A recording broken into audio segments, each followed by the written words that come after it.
ಇಳೆಯಿಂದ ಮೊಳಕೆ ಹೊಗೆ ಒಂದು ತಮಟೆಗಳಿಲ್ಲ, ಫಲಮಾಗು ತುತ್ತೂರಿ ದನಿ ಇಲ್ಲ, ಬೆಳಕೀವ ಸೂರ್ಯ ಚಂದಿರರೊಂದು ಸದ್ದಿಲ್ಲ, ಹೊಲಿನಿನ್ನ ತುಟಿಗಳನ್ನು ಮಂಕುತಿಮ್ಮ.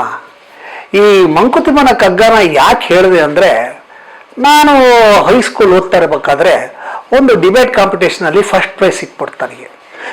ನನಗೆ ಜಂಬ ಏನೋ ದೊಡ್ಡ ಸಾಧನೆ ಮಾಡ್ದಂಗೆ, ಯಾರು ಬಂದ್ರು ನನಗೆ ಫಸ್ಟ್ ಪ್ರೈಸ್ ಸಿಕ್ತು ಅಂತ ಜಂಬ ಕೊಚ್ಕೋತಿದ್ದೆ. ಆಗ ನಮ್ಮಪ್ಪ ನನ್ನ ಪಕ್ಕದಲ್ಲಿ ಕೂಡಿಸ್ಕೊಂಡು ಈ ಒಂದು ಕಗ್ಗನ ಹೇಳಿ ನನಗೆ ಬುದ್ಧವಾದ ಹೇಳಿದ್ರು. ಯಾರ್ಯಾರೋ ಎಂತೆಂಥ ದೊಡ್ಡ ಕೆಲಸಗಳನ್ನ ಮಾಡಿದ್ದಾರೆ, ನೀನು ಯಾವ ಲೆಕ್ಕನೋ ಜಂಬ ಕೊಚ್ಕೋಬೇಡ ಅಂತ.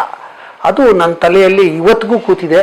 ಇವತ್ತಿಗೂ ಕೂಡ ನಾನು ಏನೇ ಮಾಡಿದ್ರು ಅದನ್ನು ಯಾರ ಹತ್ರನೂ ಹೇಳ್ಕೊಡಲ್ಲ.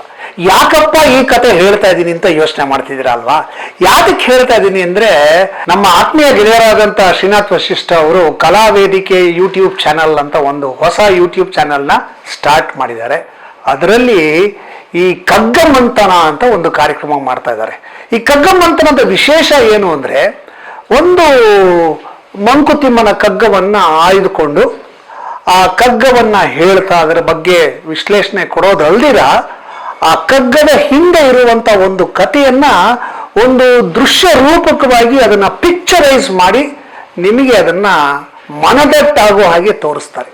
ಇದು ಒಂದು ಅದ್ಭುತವಾದ ಪ್ರಯತ್ನ ಅಂತ ನಂಗೆ ಅನ್ನಿಸ್ತು. ಯಾಕೆಂದರೆ ಕಗ್ಗವನ್ನು ವಾಚನ ಮಾಡೋದನ್ನ ಕೇಳಿದ್ದೀನಿ, ವಾಚನ ಮಾಡಿ ಅದರ ಅರ್ಥಗಳನ್ನು ಹೇಳೋದನ್ನು ಕೇಳಿದ್ದೀನಿ, ಮತ್ತು ಅದ್ರ ಬಗ್ಗೆ ಪುಟಗಟ್ಟಲೆ ಭಾಷಣ ಮಾಡೋದನ್ನು ಕೇಳಿದ್ದೀನಿ. ಆದರೆ ಅದನ್ನು ವಿಜುವಲೈಸ್ ಮಾಡಿದಾಗ ಹೇಗಿರುತ್ತೆ ಅಂತ ತಿಳ್ಕೊಳ್ಳೋ ಕುತೂಹಲ ನನಗಂತೂ ತುಂಬ ಇದೆ, ನಿಮಗಂತೂ ಇದೆ ಅಂತ ನಾನು ಅರ್ಥ ಮಾಡ್ಕೊಂಡಿದ್ದೀನಿ.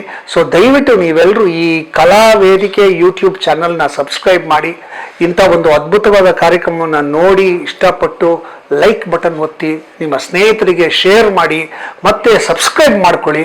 ಇಂಥ ಒಂದು ವೇದಿಕೆ, ಇಂಥ ಒಂದು ಅದ್ಭುತವಾದಂಥ ಯೂಟ್ಯೂಬ್ ಚಾನಲ್ಗೆ ನಿಮ್ಮೆಲ್ಲರ ಸಪೋರ್ಟ್ ಬೇಕು. ಯಾಕೆಂದರೆ ಶ್ರೀನಾಥ್ ವಶಿಷ್ಠ ಇದುವರೆಗೂ ನಿಮ್ಮನ್ನು ಪರದೆಯ ಮೇಲೆ ರಂಜಿಸಿದ್ದಾರೆ, ನಿಮಗೆ ಮನೋರಂಜನೆ ಕೊಟ್ಟಿದ್ದಾರೆ, ನಿಮ್ಮ ಮನಸ್ಸನ್ನು ಮುಟ್ಟಿದ್ದಾರೆ. ಈಗ ನಿಮ್ಮ ಮನೆ ಬಾಗಿಲಿಗೆ ಬರ್ತಾ ಇದ್ದಾರೆ. ಅವರನ್ನು ತುಂಬ ಹೃದಯದಿಂದ ಸ್ವಾಗತ ಮಾಡಿ. Thank you.